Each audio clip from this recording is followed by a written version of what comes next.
গৌসুল আজম গোলামুর রহমান মাঝভান্ডারী, যাকে আমরা বাবা ভান্ডারী বলে জানি, তিনি একদিন ট্রেন লাইনের উপর বসে আছেন। জোরে জোরে হুইসেল দিয়ে ট্রেন আসছে। ওই আমল ছিল ব্রিটিশ আমল। জোরে জোরে হুইসেল দিয়ে ট্রেন আসছে।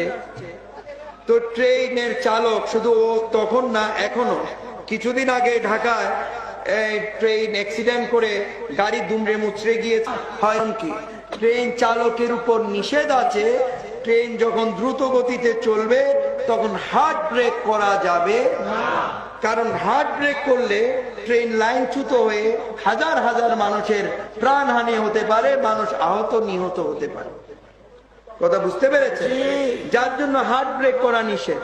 তো ট্রেনের চালক আর হার্ড ব্রেক করতে পারছে না, সেই দ্রুত গতিতে ট্রেন চালিয়ে আসছে। গৌসুল আজম গোলামুর রহমান মাঝভান্ডারীর কাছাকাছি যখন ট্রেনটা এসেছে, ট্রেনটা থেমে গেছে। এখন ট্রেনের যাত্রীরা নেমে এসেছে, চালক নেমে এসেছে, সেখানে আপনার মুসলমানও ছিল, অন্য ধর্মাবলম্বীও ছিল, নেমে এসেছে।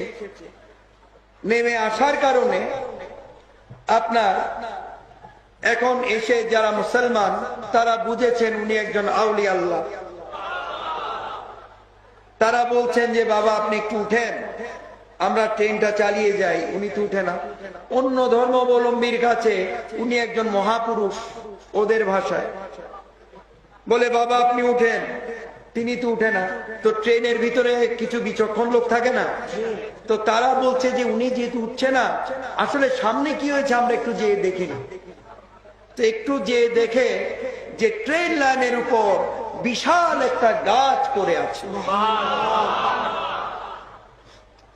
এখন ট্রেনের যাত্রীদের কি বুঝার বাকি আছে উনি কেন বসে আছেন?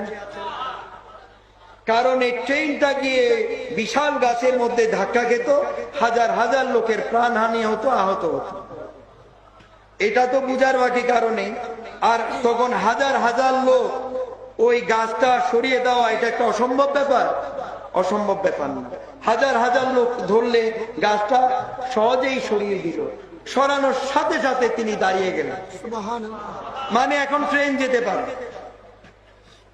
ওই দৃশ্য দেখে, ওই অবস্থা দেখে বহু লোক মুসলমান।